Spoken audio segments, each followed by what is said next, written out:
Breaking the chains of generational trauma.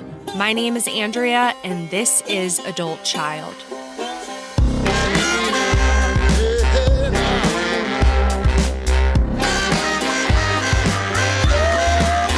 What you holding on to? Just let it all go. What's making you slow now? Just let it all go. What you got to do?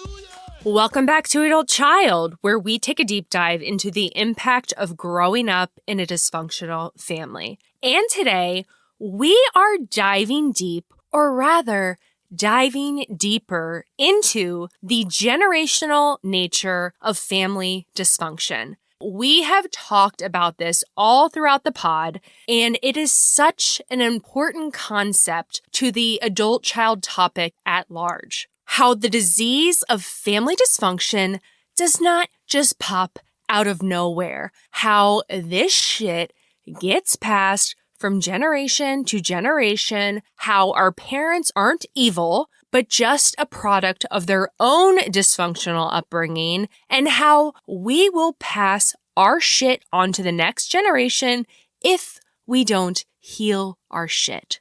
So today, I want to go a little bit deeper and talk about epigenetics. I am hoping that your eyes did not just roll over, but epigenetics has been a buzzword as of late, and it is the study of how your behavior and environment can cause external modifications to your genetics. Now, these modifications do not actually change our genetics, but they change how our cells read our genetics. They change how we express our genetics. Now, what the hell does that mean? No fucking clue. But I think what we need to understand for the purpose of our conversation here is that our behavior and environment can cause alterations to our genetics, and then these modified genetics can then be passed on to future generations. And trauma is one of these environmental factors that can cause these modifications. Now, research over the past 5 to 10 years has shown that you can actually carry symptoms of trauma in your life that you didn't even experience, not just emotionally and psychologically, but also genetically. That trauma from past generations can impact us on a biological, molecular level. Now, there was a super interesting study. The results came out in 2016. But it looked at the genetics of Holocaust survivors and their children, and they compared this to the genetics of Jewish parents who lived outside of Europe during World War II and their children. And the researchers were focused on one particular gene, the 5kBP5 gene, a stress gene that is linked to PTSD, depression, mood, and anxiety disorders. And what they found was that there were epigenetic markings on the very same part of the gene in both the Holocaust survivors and their children, but that the same correlation was not found in the control group and their children. Now, there is a super interesting book by Mark Wolynn. It's called It Didn't Start With You: How Inherited Family Trauma Shapes Who You Are and How to End the Cycle. And he does a much better job of explaining all of this than I just did, so I highly recommend you check it out. I've also been bugging him. I'm hoping to get him on for a future episode. But the overall message of the book is that healing is not only about looking at your own trauma that you've experienced, but also about looking at the trauma endured by prior generations. And that is exactly what today's guest has done, Naomi Bradshaw. Not only is she a singer, songwriter, blog writer, adult child, she is an expert historian on the generational trauma that has occurred within her own lineage. She has done some serious digging, y'all. Like, she's gone back 250 years, and she is going to tell us all about it and everything that she's learned.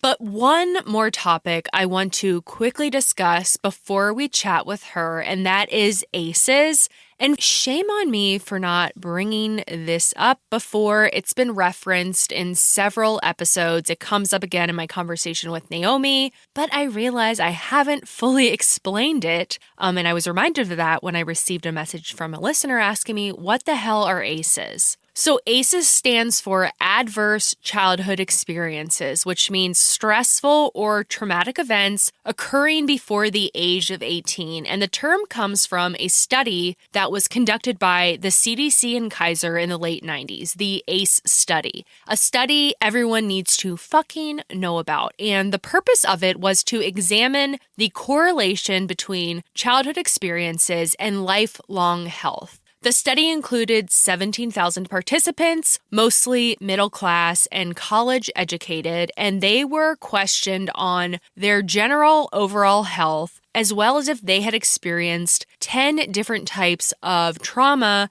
during their childhood, 5 of which were personal. Did you experience physical abuse, verbal abuse, sexual abuse, physical neglect, or emotional neglect? And 5 were related to other family members. Did you grow up with a parent who was an alcoholic or an addict? Did you have a family member that suffered from mental illness?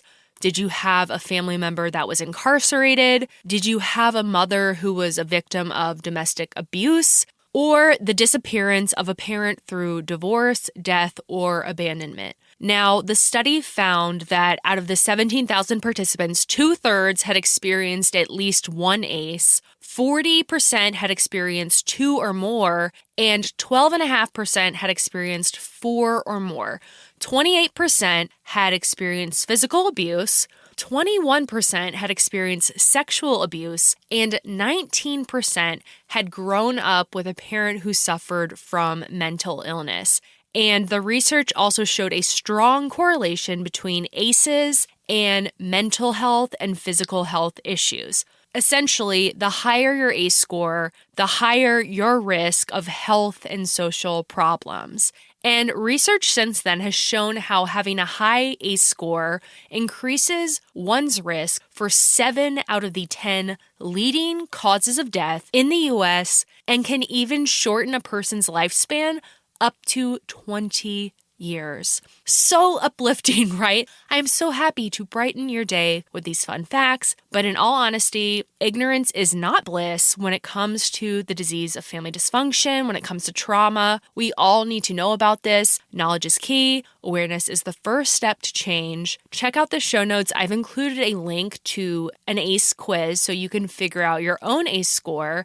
And here's the good news. There are steps that we can take to mitigate the impact that ACEs have had on us, to improve both our mental and our physical healths, as well as minimize the impact to future generations. So now for my conversation with Naomi, and please stick around to the end of the episode because I will be sharing a little bit about my recent experience of being on the Dr. Drew podcast.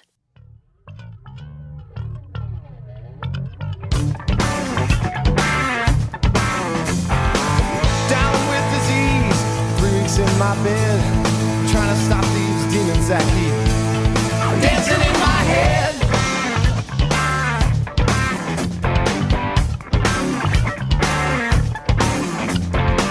Down with disease, and I'm up before the dawn. 1,000 barefoot children outside. Well, it is my pleasure to introduce singer, songwriter, blog writer, fellow adult child, fellow survivor, Naomi Bradshaw. And you found me on TikTok. And this has truly been the biggest blessing and gift of this podcast is just connecting with people.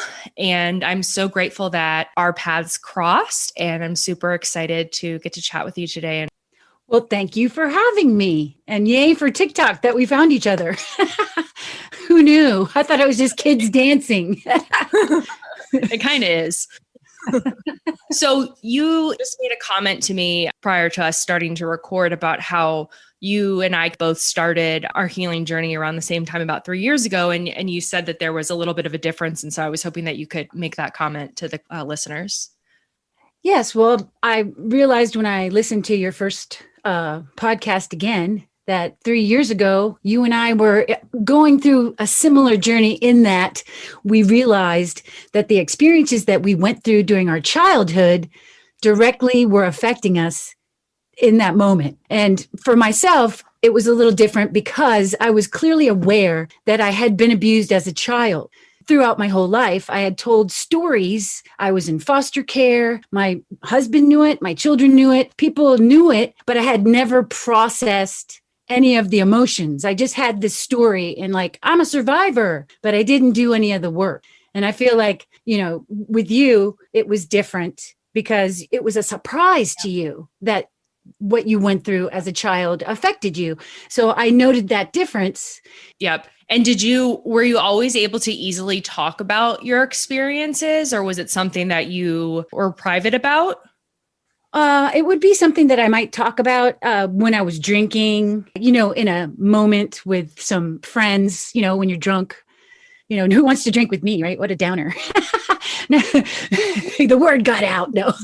And it would always be me as a victim. And that's something that I definitely note now as somebody who's healed, the difference in my mentality, the difference in how I tell my story. And that's why the blog was so instrumental in my healing, is because I could see myself and where I actually fit in the story, not from a juvenile point of view as a victim, but from a healed person that is mature and understands that their parents were flawed individuals that did the best they could, but it fell horribly short. I'm not responsible for what happened to me, but I am responsible for healing myself so I don't hurt other people like they hurt me. Yeah, we're the only ones that can do anything about it. Our parents, our family members, they can't do the work to heal us. It's all on us. So you started doing EMDR work, about 3 years ago? Yes, because the way I found out about it was I was having a really hard time staying sober after getting a DUI, my second DUI 5 years ago. I kept trying to get sober, getting my chip at AA, and then having to go back again, eat humble pie, And I was frustrated with myself. My family was frustrated with me. And the question would often be, what's wrong with you? So coincidentally, I was walking through the living room and Oprah Winfrey was on a program talking to a doctor on 60 Minutes. Yeah, Dr. Perry. Yes. And so I happened upon that program and they were talking about the ACE test. And right then and there, we paused the program and my husband and I took the 10-question ACE test as it was presented on that program. And it became clear right away that our brains work differently because he got a 1 and I got a 9. Wow. So it was like all of a sudden, an epiphany, It blew our minds because up to that point, wasn't really clear why I was behaving the way I was behaving. And that gave us a clue, but the program was over and they didn't say what the cure was. And I was like, hey, I don't want to die 20 years earlier than anybody. What the hell? So I went online and I'm like, how not to die 20 years earlier, And then EMDR was like the number one cure. So I went on my insurance plan and lo and behold, a therapist in my area who did EMDR could take me. So that's when I went on that journey. And I'm so grateful. That changed everything because I could not stop drinking. And I had to go through a year of therapy once a week. And I was still drinking. In that first blog of mine, I'm wrestling my teenager in the backyard. Clearly not healed, but something about that was the breaking point. And then the next day I doubled up on the therapy. And it seemed that was what got me over that. I don't know. There was like some kind of a bump I had to get over to true healing. Mm-hmm. So I'm glad I did. Yeah, I can relate to that a lot too, because, I truly feel like I had my true adult child bottom January of 2018. But then about a month later, I get back together with Brian number 2. But at that point, I was seeing my therapist twice a week. And it was like I had to go through about 5 months of continuing to date him, even though I didn't really want to, but then healing and growing and reprocessing and rewiring to where I got to the point where I was able to actually go away. So very similar to kind of what you're talking about. So I remember when I did EMDR with my therapist and she told me, she said, you're not going to walk out of here feeling like a completely changed woman, like right after we have this session. And what she told me was that that could happen if the trauma that you're reprocessing had been fairly recent. So if it was something recently that had occurred, that you might really notice a huge difference after we do this session. But she said it's going to be more so that over time, over the next few months, you're going to slowly start noticing a difference in your thinking. So I was wondering, what was your experience with that?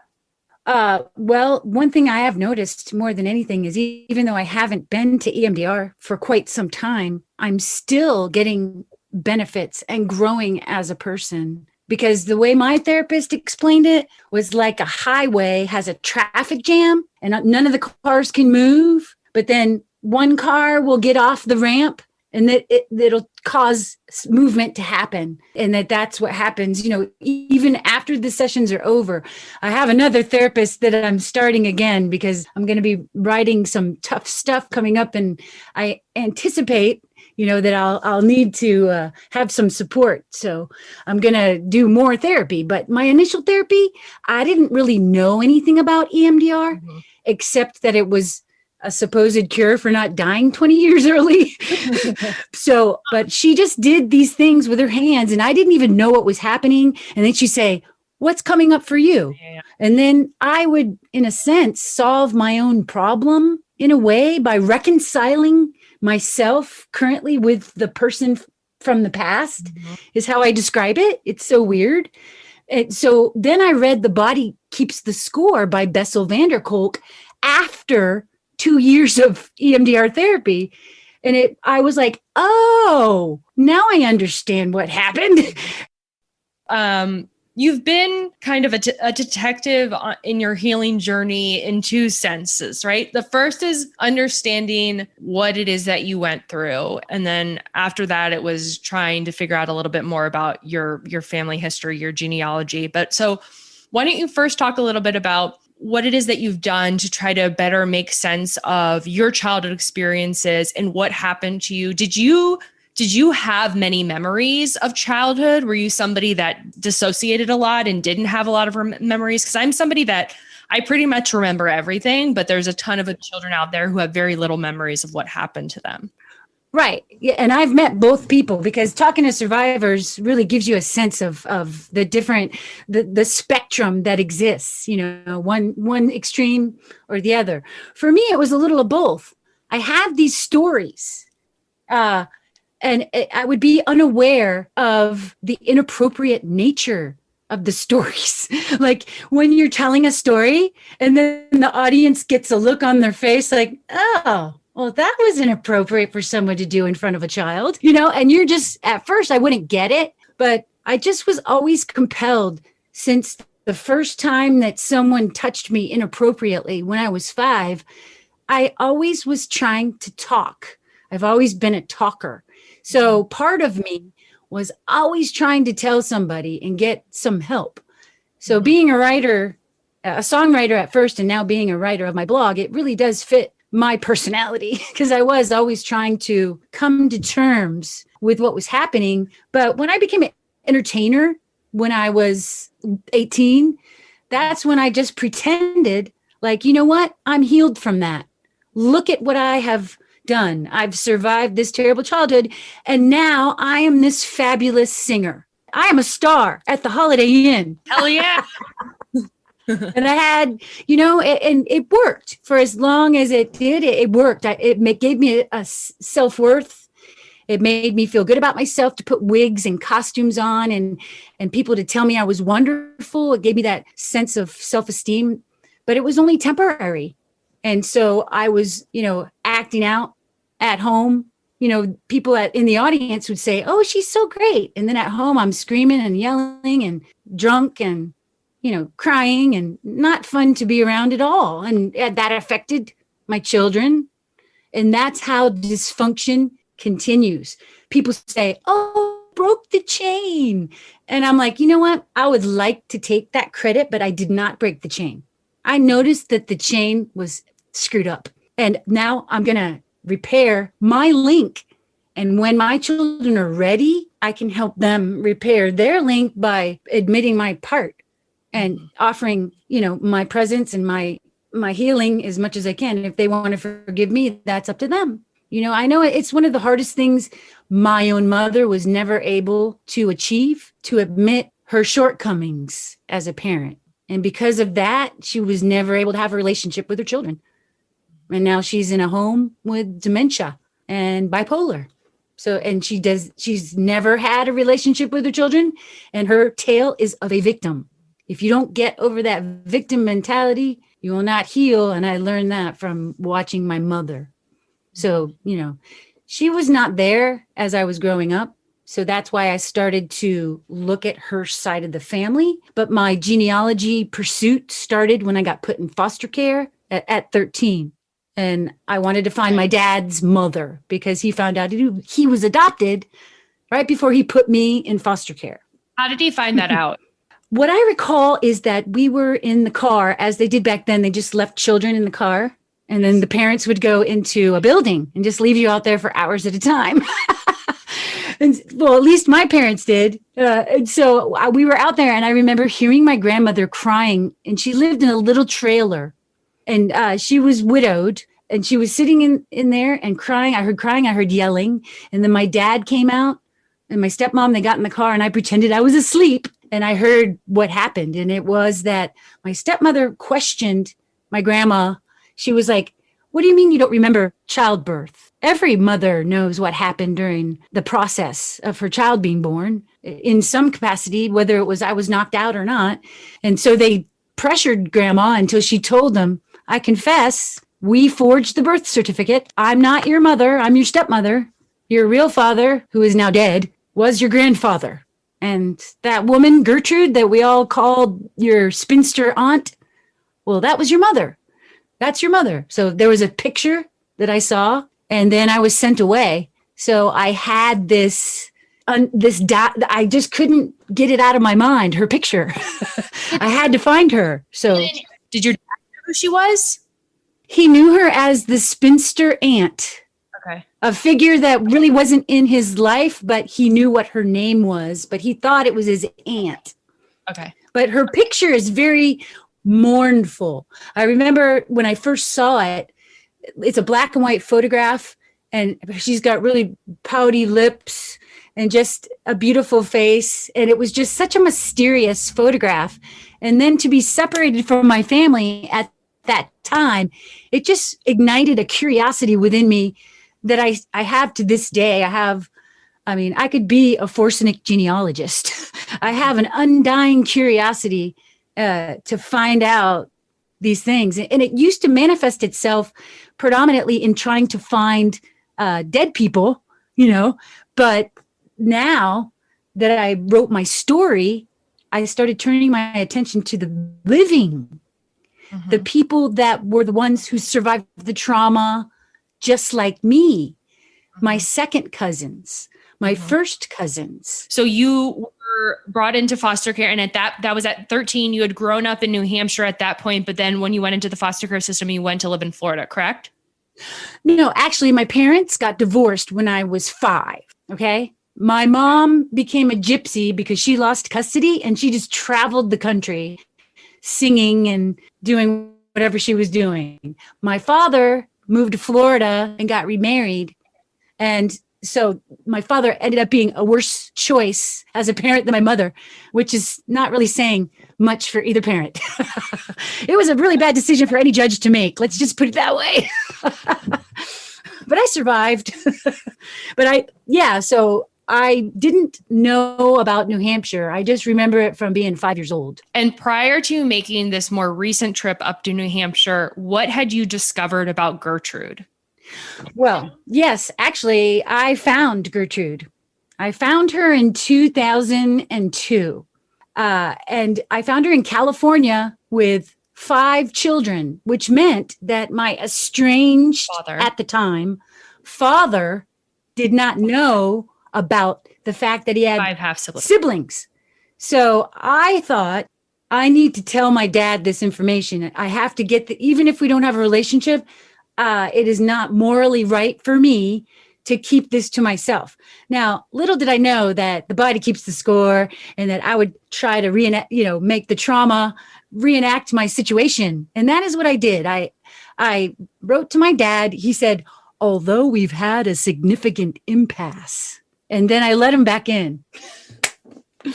If I was healed, I would have said, significant impasse? Is that what you're calling putting me in foster care so that nobody would know that you tried to molest me and that you beat me and beat my brothers and starved us and really messed our heads up for a decade?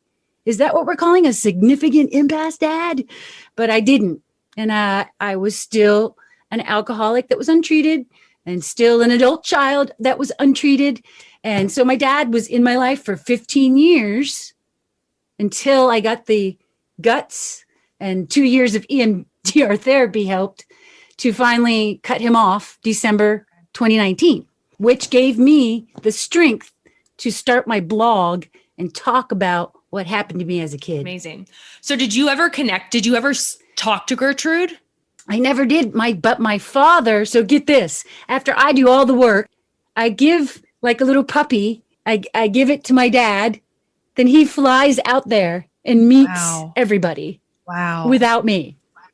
I know. I think about it now and I'm like, golly, Naomi, why didn't you stand up for yourself? But it's just my issues are, when I say self-esteem, I don't even think that begins to scratch the surface. I didn't learn to drive a car until I was 30 because I really, truly did not believe I was capable of doing that. And that's just a small, I am so codependent. You know, when I went on this trip to New Hampshire, it was a big deal that I booked it myself. I rented a car for the first time. I'm 55 years old. I stayed in a cabin alone and I wasn't anxious.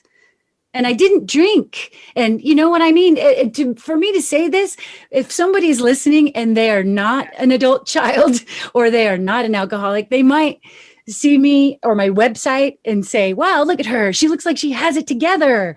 You know, but the truth is that there's a lot of people like me and you out there that look like they have it together on the surface, but inside they are dying and they're struggling, you know? So that's why I started talking about this stuff, because I felt like if somebody could get healing sooner than age 50, because that's when I started, then wow, think of how much better their lives could be and society could be. So before we move on to your trip, what did your dad tell you about his visit out to California? There's something about my father is that he has a flat affect. We never talked about anything. Our exchanges were always pretty brief and surface, and usually involved me trying to impress him. You know, at the beginning of our reconnection, I presented him with a song that I wrote, and well, he's clearly, now I know he's a narcissist, but I didn't know it back then. And the song is called Maybe Someday You'll Look My Way, you know, and we'll have that conversation. You'll look at me, apologize, and the pain that's inside us will die. My dad said, that's a magnificent composition. Of course he did.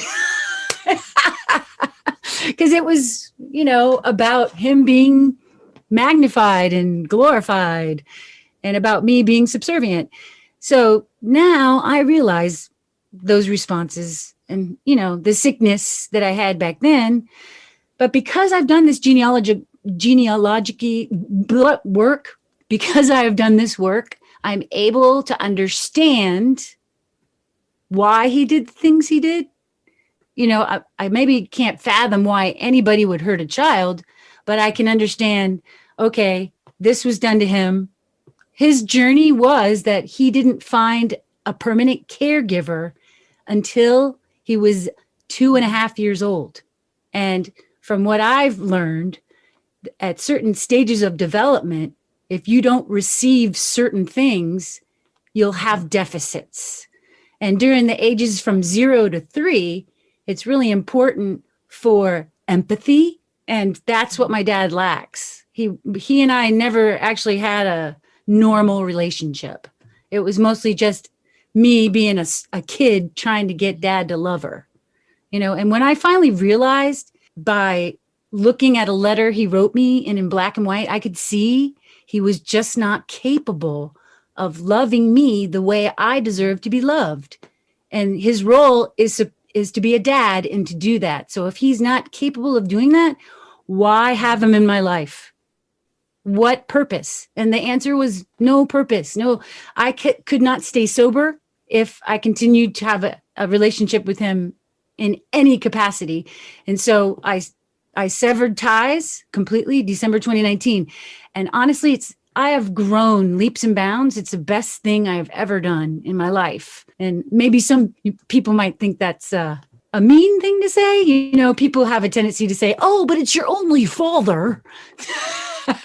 But if you didn't walk a mile in my shoes, your listeners understand. So let's set the stage. You're going up to New Hampshire. Who have you contacted? Who are you planning on meeting with? Well, the person that I'm closest to in the family is my cousin, Nicole, and her mother and my mother are sisters. And they were both put in orphanages and foster homes by my grandmother. But there's a difference between the two of them. Nicole's mother at some point decided her mother was a jerk and she wasn't going to pay attention to her anymore. But my mother never got over the fact that she was put in an orphanage by her mother and would always try to get her mother's love for the rest of her life. She was just always pursuing it. And so that's the big difference. So Nicole was a perfect person to talk to because we both have mothers that are both equally crazy. But I think my mom was definitely more tormented and her mother was more able to survive in society because my mom ended up homeless and now she's institutionalized. I visited her first and she decided not to have kids and she has a great adventurer's life. She lives up there in New Hampshire all by herself. She has a Jeep, you know, she has her own business from home. She can do anything she wants. She goes and gets some buffalo from the farmer because she doesn't believe in going to the grocery store. So she's like a real Renaissance independent woman type of a person. So we're really opposite.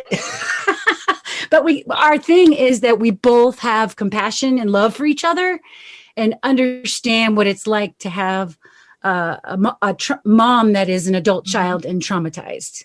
Yeah, so she's the one I knew the most. The other people I visited, I didn't know as well. They're my second cousins. I got to know them through 23andMe because I did my DNA. Did it for DNA, 23andMe and Ancestry.com because my grandmother lost 2 children. So I thought that if I had my DNA out there more places that I might cast my net a bit wider to find these individuals that we had not located, an aunt and an uncle. I found the aunt, but the uncle is still at large if he is still with us. Grandma had 7 children. She only kept 3, the last 3. She kind of got it together for marriage for 12 years and had the laddie, and that was about it. So her, when you talk about my mother's childhood, it's different from the second half of my grandmother's life, you know? So your mother was in the first 3. She was the earlier kids? Yep, she was the first 2. Yeah. There were 2 that were put in orphanages. Then there were 2 that were missing. And then there were 3. And those 3 thought she was normal and didn't know anything about all this stuff that happened. You know, so certain people in the family don't want to talk about stuff, you know? But in New Hampshire, after the pandemic, many people were really eager to talk with me. So, and what's great is I talked to at least a half a dozen people, and this is the second time we've talked to each other in the last 3 years. So I was able to color the picture in between the official records, which when you go through LDS.org, which is the Mormons, they have all the records. They took you can look at the actual record in the handwriting from, 1900. And what's the trippy is like on my great grandfather's record, it'll say like reason for divorce, adultery, just like they were Mormons. No, the Mormons offer these records to anyone that wants to learn about their family history. You can go to LDS.org or just type in LDS family history, and it'll take you right there, and you type in your ancestor's name and you can start learning about people. They have the biggest records collection in the world because I believe that their beliefs have something to do with if you can baptize the people after they die, then they get to be in the kingdom of heaven with you. So they want to find as many ancestors to post-mortem baptize them. So that's why they're collecting all these records. That's my understanding. Could be wrong. Wow. I don't know. Okay, so you start meeting with your second cousin. So go ahead. Well, the first, I had a cabin in the woods that I rented. And the first 2 nights in the cabin, I invited my cousins, Earlene and Sandy. They're my second cousins. So they're older than me. They're my grandmother. My grandmother had a sister named Ethel, and that was their mom. And their mom, Ethel, was an alcoholic, and she abandoned them in an apartment in Boston. They were found alone. Her sister was 3, and she was 18 months. Earlene was 18 months. Sandy was 3. The 2 children were found in the apartment in Boston. This is the story they told me, with dead puppies in the bathtub, and the younger child, Earlene's diaper was stuck on her behind so bad they had to take her to the doctor to remove the diaper because the skin and the diaper had become one. So when I tell you, if you even look at my TikTok at all, you'll see me and Sandy and Earlene at the campground wearing fairy wings and tutus dancing. That makes me so joyful to know that people that have gone through such trauma can come out the other side. They're both in recovery, both sober, and dancing with me. And now, I mean, we have a great relationship. You know what? I don't have a mom, but I have Earlene and Sandy. And 2 nights we just sat there and talked about things and bonded. And it just made me feel good that, you know, just because our parents did these things to us, our families don't have to scatter to the wind. We can make these bonds and nurture them with the people that get it, you know, because not everybody in the family gets it. You know, Aunt Kathleen doesn't want to talk to me, and Nicole had to kind of sneak to see me, you know, not really talk about it with her mom and stuff. You know, that this is how the family dynamic goes. But I'm the one who's the first person that has stood up and decided to shine a light on these issues. But I'm not doing it in a judgmental way. My whole purpose is to heal. That's it. Not to point fingers and go, you did this. Because how would I heal if I still have that resentment? Because the 12 steps, that resentment will trip you up every time, right? I mean, that's one thing. When I went to AA, those 12 steps, I thought everybody could learn from that. To take accountability for your part in situations, to keep your soul clean of resentment as much as possible. So I can't afford to have that kind of poison in my head or in my heart. You know, I want my dad to eat. I just don't want him at my table, right? What is that, like Tupac or something? It said that on Facebook anyway.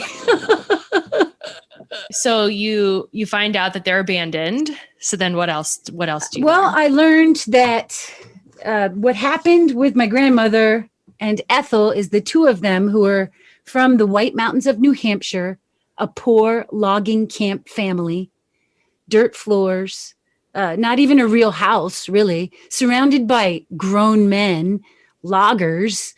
She decided her and Ethel were going to go to the big city in Boston and be in a talent show. And somebody must have whispered in my grandma's ear, because I have all these photographs of her with beautiful headdresses and costumes. And somebody put some money into her career, got her these headshots. She had 2 roommates, Terry Swope and Shirley Devine. And they had a Learjet that they flew on that belonged to one of the girls' boyfriends. And they did all these gigs throughout the Northeast. And I did some studying. Every blog that I've done, I have to research not only myself, but the other characters. So that's how I got my background for the blog, is through doing all this research for my genealogy. And my grandmother used to tell all these stories. I met her briefly in my 20s. And she would say that she slept with William Shatner. She would say that she was in a band called Four Jacks and a Jill, but that's not true. Terry Swope, her roommate, was in the band Four Jacks and a Jill because they got sued by Benny Goodman's band took Terry Swope away, and she got sued. Newspapers.com tells you all this stuff, you know? So my grandmother was just really somebody that was desperately trying to run away from her upbringing and the trauma, but she could not leave that behind. It followed her by her decisions and the pain that she put others through. And I can't point my finger at her either, because I know that I hurt people, you know, and that's what's so healing about this kind of work. If you think, I think it's called epigenetics, right? I just read Oprah Winfrey's new book, and they talk about that in there, you know. And to me, I always thought, I wonder if. And when I started really answering that question, the answer is hell yeah. That is so real, that the number of alcoholics and mentally ill people and what they went through was basically poverty, lack of education. These were huge factors. And maybe some racism way back then, because we're dealing with French Canadians, logging people. I mean, they were considered at that time in the 1900s as, you know, outsiders. Mm-hmm. So that it affected the subsequent generations. I mean, I went back 250 years, so I found the original trauma in it, and that's Le Grand Derangement, because I am Acadian. The Acadians were ousted from Nova Scotia in the late 1700s by the English 250 years ago. Uh-huh. And those are my people. My whole side, on my mom's side, Acadians, which is basically genocide that occurred. And the people that remained were like wandering gypsies. That's trauma. And I found out all this stuff. I've been doing this work, but not really understanding where it's leading me. You know, I'm still trying to figure that out, but I'm a singer. I've been for 30 years, and I have been offered an opportunity to put together a show, and I have about 8 songs. And when I look at the songs, they're all about trauma, because I wrote them when I was 35, 20 years ago. And I can see my story in these songs. So I am going to do a 1-hour show with me talking about my trauma and my story, and then singing my original songs that continue the story with a slideshow to show my ancestors and all the peoples, because it's kind of a confusing story. So that's my next thing. Because when will that be? The show, they want to do that on August 14th. And so I'm going to, if now that I'm saying it out loud, that means I'm going to do it, because we had a meeting, yes. We picked a date, but a little part of me is scared to death. But it's going to be people that are, it's going to be only for charity. We're going to connect it to a charity for teenage girls. And it's going to be about 100 people, and it's going to be mocktails only. And the people want to go out and they want to see a show so bad. So we're going to try to make it people that we invite, that we specifically are keeping in mind, that want to help our cause, you know, and can help spread the word about people healing from childhood trauma. I hope there's a way that people can watch it that aren't in the area. Well, I will definitely, I believe that this, if I'm able to do it successfully, will be the beginning of something that will continue.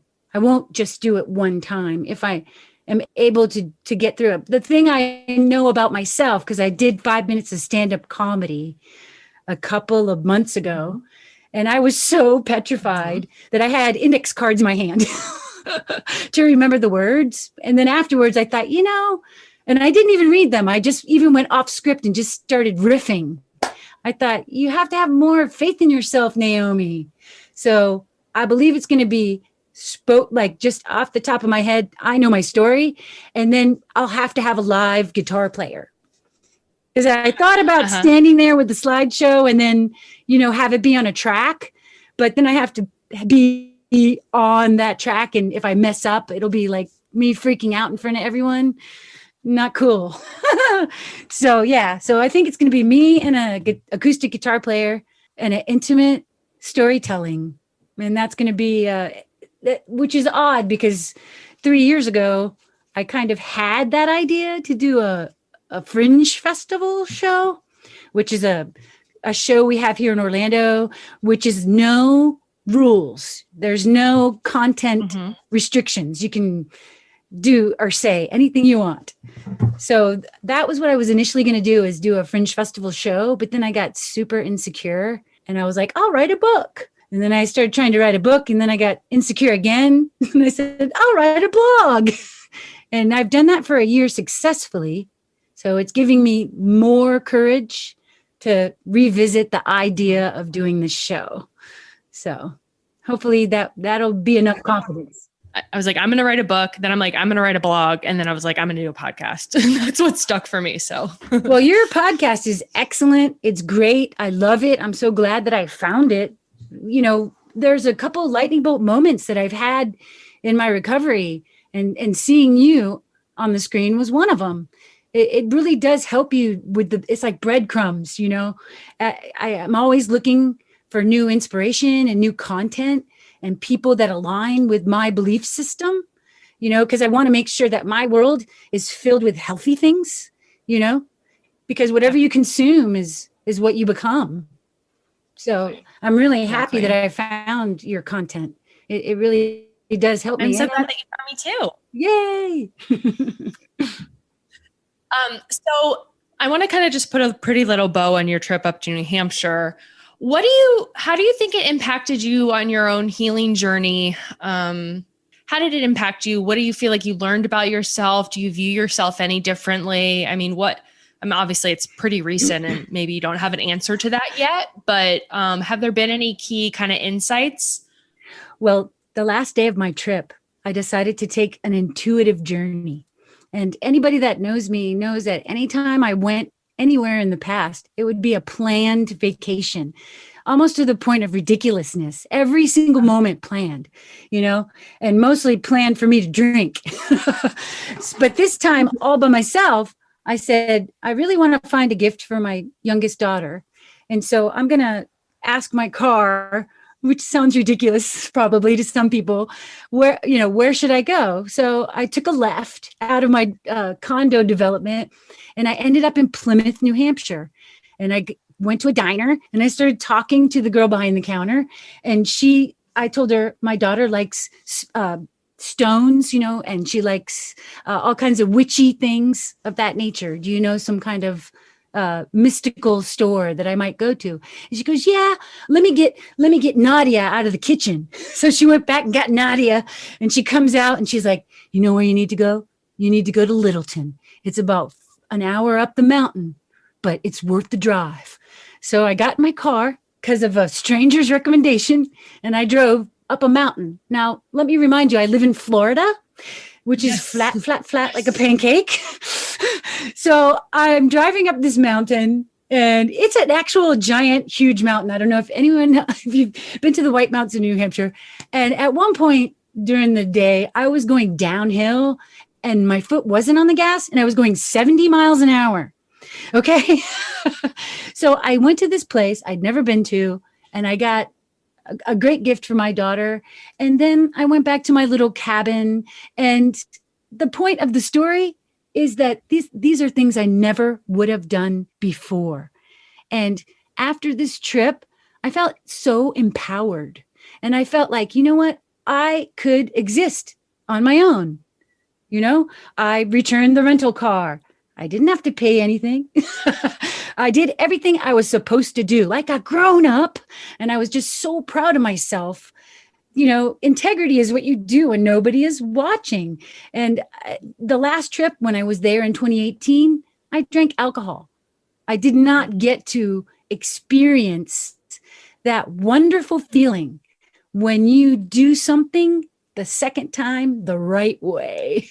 And so for me, that was like the biggest takeaway, is being able to achieve these benchmarks and these intentions that I set for myself at the beginning, and keeping promises to myself. When I was in active addiction, that was the big cycle of go round of beating myself up. And I'm not on that ride anymore. And that was the biggest revelation for me. And also that now I have people and they miss me and they want me to come back and see them again. And I'm not alone anymore. I'm not isolated. I have, people, but I could also be by myself and still be okay with being alone. And that is such a difference from me 2 years ago. June 25th, 2019, my sobriety date coming up.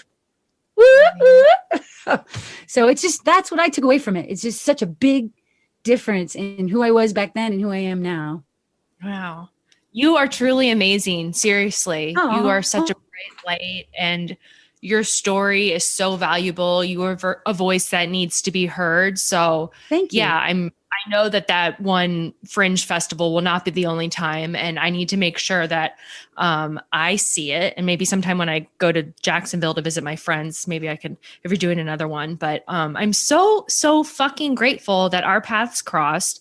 Again, this whole experience for me has just been a series of divinely inspired events, and this is truly just another one for me. So where can people find you? And I'll make sure to put all of your information in the show notes as well. Okay, well, where I found you is on TikTok, which is where I have a little corner called Recover Your Joy, which was my idea for a podcast. But basically, I started it because my Tracing Trauma blog was, I feel as an entertainer, I always want things to be happy and shiny. And, tracing trauma, sometimes talking about trauma all the time can be a bit of a downer. So recover your joy. For me, that means just trying to look around you in your everyday life and discover the little joys that exist around you that you weren't paying attention to before. So recover your joy on TikTok. And then NaomiBradshaw.com is my website for all of my content. And it's spelled Naome, NaomiBradshaw.com. Wonderful. Well, thank you so much. I'm so excited to see what's in store for you ahead, because I know it's going to be really awesome. So keep doing what you're doing. Waiting for the time when I can finally see this has all been wonderful, but now I'm on my way. When I think it's time to leave it all behind, I try to find a way to, but there's nothing I can say to make it stop.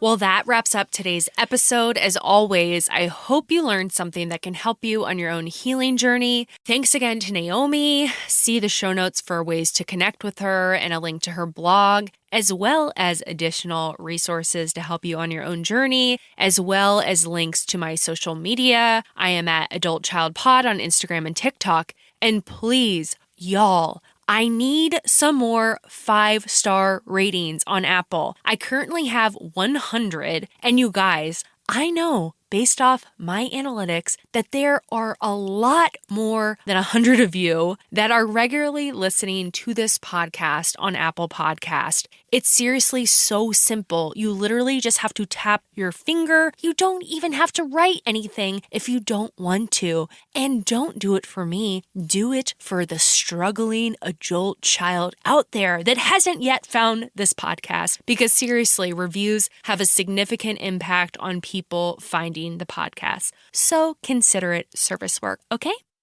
So now, time for Hit a Girl Up.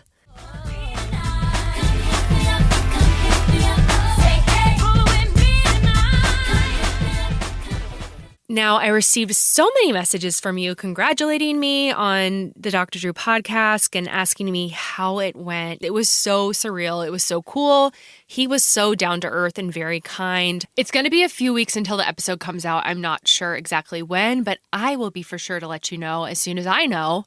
I wanted to share how I ended up getting this awesome opportunity. I think as many of you know, I am a reality TV whore, specifically a Real Housewives and Bravo whore. So about, I guess it was 3 weeks ago, I was listening to Juicy Scoop, a reality TV pop culture podcast hosted by Heather McDonald. She's a comedian. She was on the Chelsea Handler Show. And she had on Dr. Drew. They're good friends. And they were talking about therapeutic boarding schools. I can't specifically remember why they were talking about it, but Heather mentioned that she, a few months ago, had asked her listeners if any of them had been sent to one of those schools and actually turned out okay. And she said that she had only heard from one person. So I decided to shoot her a DM telling her that I had just listened to the episode and that I myself had been sent to one of those schools. And I told her about my podcast and that I'd love to come on Juicy Scoop to tell my story if she'd have me. Now, I did not expect to receive a response, okay? So she did respond, and that was awesome. And she said, I think you'd actually be a better fit for Dr. Drew's podcast. Let me see if I can get you on there. Again, I am not expecting to hear anything.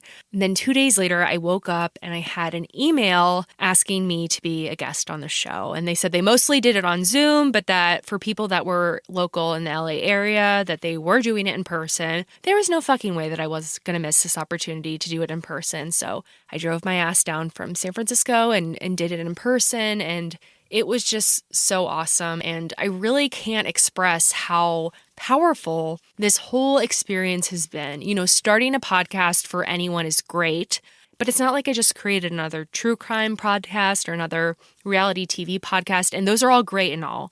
But this podcast is the result of years of pain experienced during childhood, the pain of my alcoholism, the pain of codependency, hitting an excruciating, painful bottom at 9 years sober, and then the subsequent transformation that occurred. And it hasn't just been about healing from the impact of growing up in a dysfunctional family. It has been about how do I live my very best life? How do I take my strengths and use it to my fullest potential? And how do I have the biggest impact to the world around me? So it's just crazy, right? I go from talking to Marvin on the bus to just years later talking to Dr. Drew. And I'm just so grateful. And I just want to thank you all so much. The messages that I receive from you all, the love, the support, it has been truly fucking amazing. This is a topic I am so passionate about, and this is a topic that needs to be talked about more. So let's just keep the good energy going and hope that this podcast continues to grow and reach more people. Give me a fucking 5-star rating on Apple. But this has the opportunity to really have a tremendous impact on the world around us, right? Because dysfunctional families fuck shit up. And people need to know that. Not just that, but they need to know that healing is possible. So if you have comments, questions, insights, I would love to hear from you. Hit a girl up. You can find ways to contact me in the show notes. I will see you all next week for another fabulous episode. It's going to be super raw. It's going to be super vulnerable. And I'm super excited for y'all to hear it. It's going to be a goodie, I promise.